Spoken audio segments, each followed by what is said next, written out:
अजातशत्रु नाम का एक राजा था। उनका राज्य बहुत अच्छा चल रहा था, किंतु कहते हैं ना कि समय हमेशा एक जैसा नहीं रहता है। राजा कई मुश्किलों से घिर गए और उन मुश्किलों से बाहर नहीं निकल पा रहे थे। उन्होंने कई युक्तियां अपनाई लेकिन असफल रहे। एक दिन उनकी मुलाकात एक तांत्रिक से हुई। राजा ने तांत्रिक को अपनी मुश्किलें बताई। तांत्रिक ने राजा की बातों को ध्यान से सुना, फिर उसने एक उपाय बताया। तांत्रिक ने कहा, आपको पशु बलि देनी पड़ेगी, तभी आपकी मुश्किलों का समाधान होगा। पहले तो राजा काफी सोच विचार में पड़ गए, लेकिन उन्हें जब कोई भी रास्ता नहीं दिखा तो उन्होंने तांत्रिक की बात मान ली। एक बड़ा अनुष्ठान किया गया। पशुओं को मैदान में बलि देने के लिए बांध दिया गया। संयोगवश उसी समय महात्मा बुद्ध राजा के नगर में पहुंचे। वे उसी स्थान से गुजर रहे थे जहां पर राजा ने अनुष्ठान कराया था।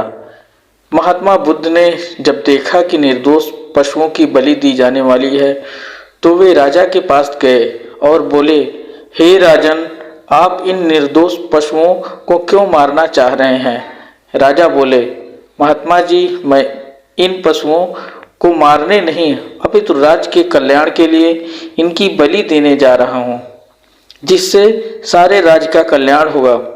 महात्मा बुद्ध बोले, क्या किसी निर्दोष जीव की बलि देने से किसी का भला हो सकता है क्या?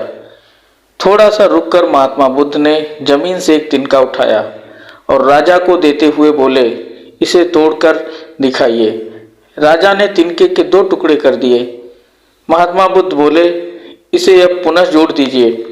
राजा बोले, महात्मा जी, यह आप कैसी बातें कर रहे हैं? इसे तो अब कोई भी नहीं जोड़ सकता है।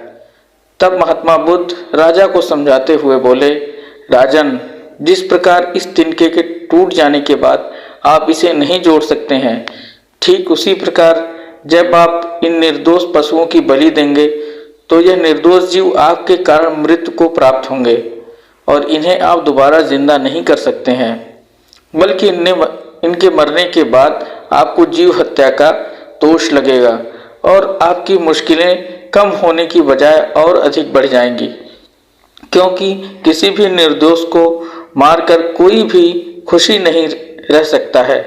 आपकी समस्या का हल निर्दोष जीवों को मारने से कैसे हो सकता है? आप राजा हैं, आपको सोच विचार कर निर्णय लेना चाहिए। अगर आप सच में मुश्किलों का हल चाहते हैं तो दिमाग से काम लीजिए। मुश्किलें तो आती जाती रहती हैं, यही जिंदगी का सच है। निर्दोष को मारने से समस्याएं समाप्त नहीं होंगी, बल्कि उसका हल आपको बुद्धि से ही निकालना होगा। बुद्ध की बातें सुनकर अजातशत्रु उनके चरणों में गिर पड़े और अपनी भूल की क्षमा मांगने लगे।